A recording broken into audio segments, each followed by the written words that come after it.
East and West Learning Connections.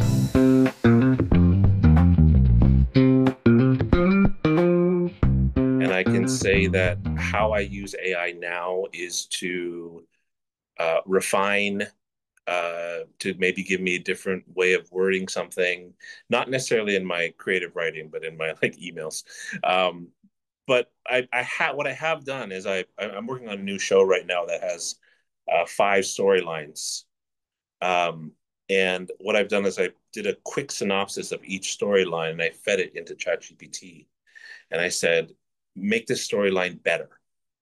And all they would say things like, "Oh, you could have the main character fail at this, and succeed here, and things like that." And I don't necessarily take it. I don't think I actually took any of the suggestions, but it was nice to be able to have a conversation with someone about these ideas and them throw out different suggestions. And usually, what I always say is, if you give me um, any idea, it doesn't matter how bad it is, it might trigger me into thinking about some other idea, which I think is how AI has done it for me. Thank you. And how about the music? And the music,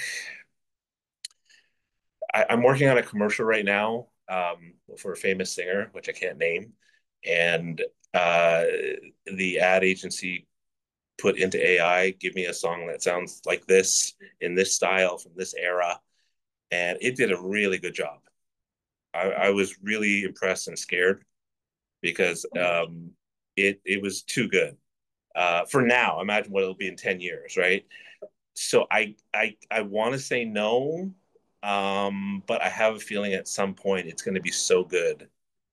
But perhaps the artistry then is to decide how to use that tool rather than just taking it for what it is and claiming it as your own.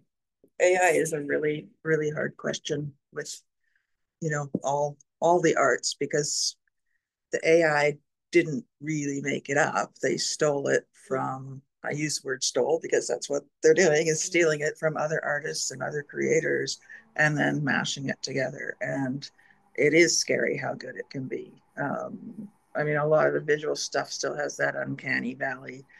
Is that the term? I think about it, and then people having too many fingers or not enough fingers and things like that. Like you can tell that it is AI now, but very, very soon people probably won't be able to. And then you get into a whole conundrum of, does art just become a circular thing with no Things of what Charlotte was saying, that one, it is an aggregate, but in a way, that's also what we do when we create. I'm influenced by the composers that I listen to. oh. Um, and I think ultimately, we don't know in 10 years. I would say right now, absolutely not. I agree with you 100%. In 2 years, probably not. In 10 years, maybe. Who knows? Maybe. Who knows? Yeah. But in the same breath, as Charlotte was saying about art being circular, with no new ideas coming in, with the way art is going now with commercialism, and what Ron's question dealt with about the cookie cutter formula, I kind of feel like we're already caught in a bit of a circular. When is the last time you went to a movie for the sake of going to a movie? I remember when I was younger, I would say to my friends all the time, "What are you doing this weekend? Do you want to go see a movie?" I have not said that for about 10 years.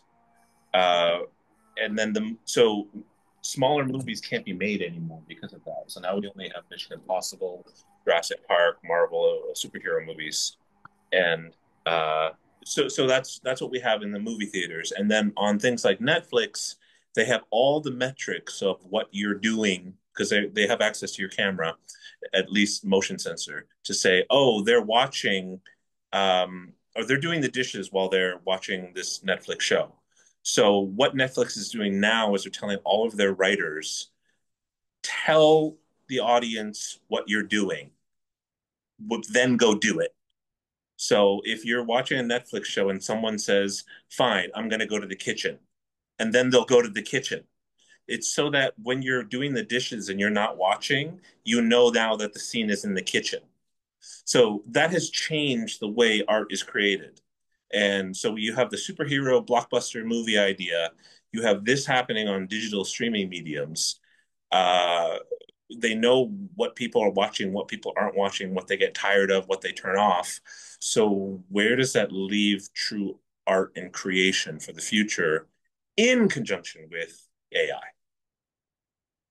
Too much. The other one was a girl with incredibly punked out, pink and yellow hair, just beating on those drums like it was tribal. And I think there was more ferocity in the drums that she was beating than even the crowd. But I also do think it was working the crowd up a little bit.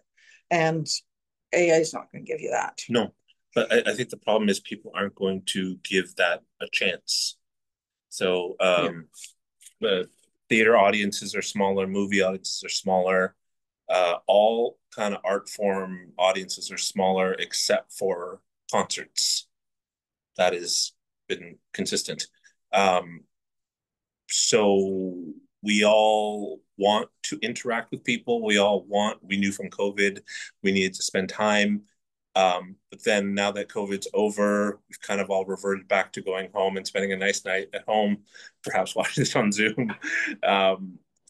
Zoom meetings, I have many of them. We don't do them in person anymore. My friend said, you have to go watch Sinners. It's the best movie I've seen in so long.